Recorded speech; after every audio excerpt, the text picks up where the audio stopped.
Hello and welcome to 18 WJTS in.form. Today we're going to learn about the Spark Club, or the Makers Spark Club, Yes. which is an event that's going to be going on during spring break for kids to have something to do. And joining us in the studio is Jennifer Monarch. Jennifer is the educator for youth development through the Dubois County Purdue Extension Office. Yes. And a lot of people think of that as 4-H. The neat thing about 4-H now is there are some clubs like this Makers Spark Club that is a short term. Yes. You can be a 4-H member or not a 4-H member to be a part of this. That is correct, Bill. So we are having what is called a Makers Spark Club. And as he mentioned about the Spark Clubs, they are just short-term 4-H experiences. And so this is short-term. This will just be happening during spring break. It'll be Monday through Thursday, March 27th through the 30th, from 6 to 8 p.m. at WJTS. And basically, the kids who sign up for this, it's open to anyone in grades 3 through 12. Okay. And basically they can come, and I'm going to show you just some of the cool tools. Some people are unfamiliar about what makers exactly means. I am, because, yeah. Yeah.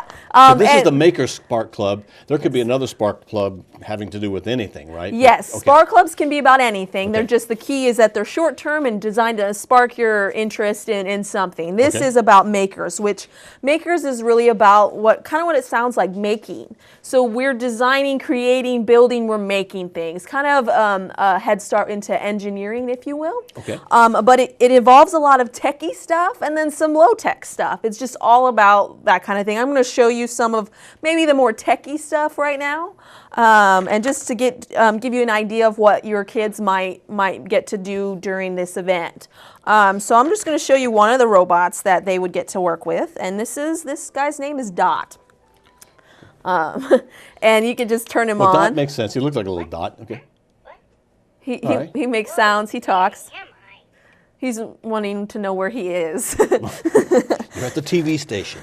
Yeah, and he works with an iPad. So this is something that I know some kids have at home, and you can create design programming and just kind of make him make different sounds. I know that he makes definitely some weird sounds. Let's see what sounds he makes. I'm going to take my microphone off and put it by him. Okay. So she is punching on the iPad and to program him to do something. Yeah. So let's see. One of the things he'll do is make an ah sound. At least if I can do this right. Oh, I need to connect him. So he's searching for the robot right now. Okay. They do connect wirelessly, which is really awesome. So they found Dot. Dot is there. And now Dot's connected. Woo! Dot's excited that Dot's connected. So I just made him make that sound. Okay. So really it's all about programming the little robot. I also know that Dot can be used to even play hot potato if you want. So, and Dot actually has an older brother, if you will, called Dash, who's bigger and can move around on his own. So both of those the youth will get to learn about at our Makers Spark Club. So kids will get to actually do some hands-on things with some of these things. And Yes. Okay, so they're learning how to program and to make their iPad talk to Dot. Yes, Okay. and we'll have all this stuff at the event. So yeah, he's just one little cool thing that you can play with. I know I was when I was. love it when you hold me. He loves it when I hold him. So you can learn, and then they definitely like to talk to you. I was definitely making some of the people in my office laugh when I was playing with these earlier. So. They're definitely fun. Another type of robot that you might get to work with at the event, this little guy is actually a robot. He doesn't really look like it, but his name is Ozobot. And this guy the cool thing about him is you don't need an iPad or a computer to program him. He actually is programmed by drawing. So I drew this with the special markers, and he can read different colors, and he'll flash different lights depending on what colors. And if you can see this, I drew a code, and his little box will tell you what codes and what they mean. I think this code is a tornado. So I'm going to just press this little side button he has. And then he flashes. You can kind of tell he's turned on. And then he will just kind of follow the line. He usually will flash the colors based on, and now he's reading the code.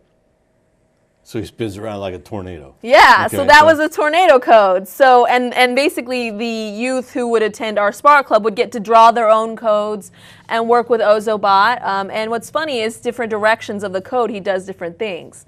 So he's just something really cool, and I think it's neat because you don't even need a computer to work with this guy. So he's really little, but he's really easy. He has one button. So it's pretty hard to mess him up. So the kids are programming him basically by the code they put on the piece of paper. Yes, right so they here. tell you different codes and what they mean. So Okay. like I said, this one is tornado. Okay. But if you can see, it goes green, red, and that, so one direction is like tornado, but if it goes red, green, well, that's a different code. Okay. So depending on how he reads the colors, it will determine what code that he is reading. So it's kind of a very neat thing. We also would have this guy. He is called a hex bug. So, and literally he's called that for a reason because he looks just like a little bug. So, like, if you got to be careful because you're not going to like step on them because they really do. If you don't look closely, you're going to think it's a bug on your ground. I've played with them before. They Yes. run a little track. They're pretty cool. Yes, Yeah. and that's something that we'd get to do in the club is we could create a track for them to follow because these guys, you can't really program them to do anything. So what you kind of have to use outside forces to get them to follow the track you want. In a way, it's like working with actual bugs. It's going to be hard to program them to do what you want, so you kind of force them to do what you want. So this is another thing they get to work with. So lots of cool stuff that would be in this club. Okay. And then the last thing I'm going to show you today, granted this is not the last thing that you can use, is actually a 3D pen.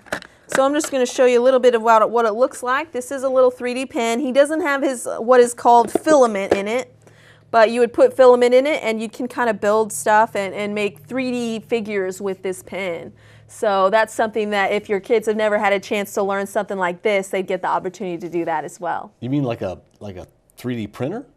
Kind of? We actually have a 3D printer in our office too, Okay. but yeah, so it's basically like a little bit more low tech than the 3D Sure. printer. But yeah, you can build like figures and stuff, or sometimes we have like designs that they can make on a flat piece of paper, and then you can lift it up. In a way, it's a little bit more high tech than a hot glue gun. It reminds me of a hot glue gun a lot. So they do heat up and they do melt the filament that is used with them. So that is something that you could also use. But again, this is just a few of the things they get to use. We'll be exploring lots of different cool things that we got. The reason we have all this cool stuff is actually because of a grant from Toyota. So they gave our area, so 11 counties, they gave us $30,000 to have kits full of these cool things. And so that's what the kids will get to do in this Spark Club is get to experiment, use, explore all of this cool stuff that we have. Okay, now this Maker Spark Club, is there a fee to enter? It just depends. So current 4-H members, it's going to be free.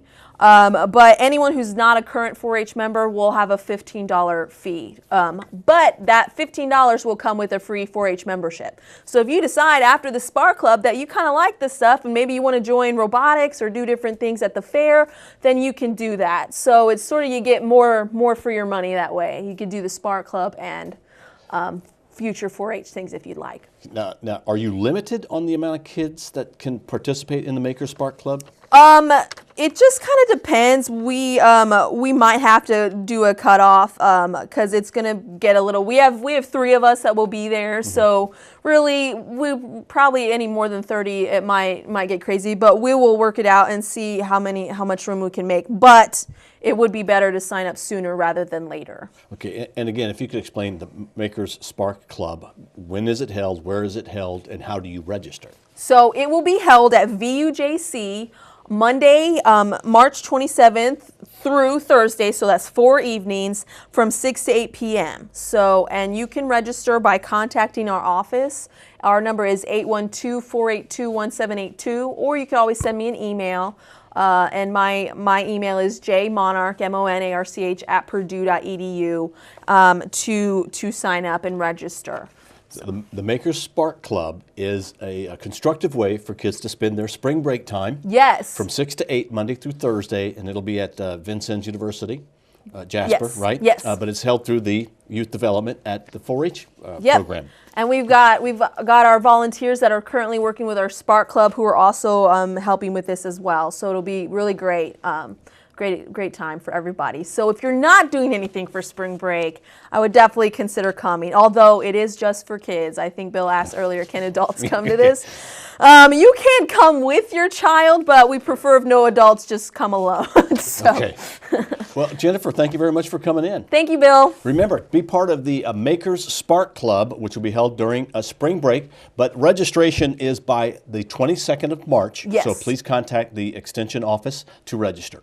One more question. Can you leave the hex bugs for Jesse and I to play with later? No? Okay. Well, Maybe just for a we'll have to little go out and bit. get our own. All right. Jennifer Monarch McGuire has been our guest here on WJTS in.form. Thank you, Jennifer. Thank you. And thank you for watching. We are local people watching local people.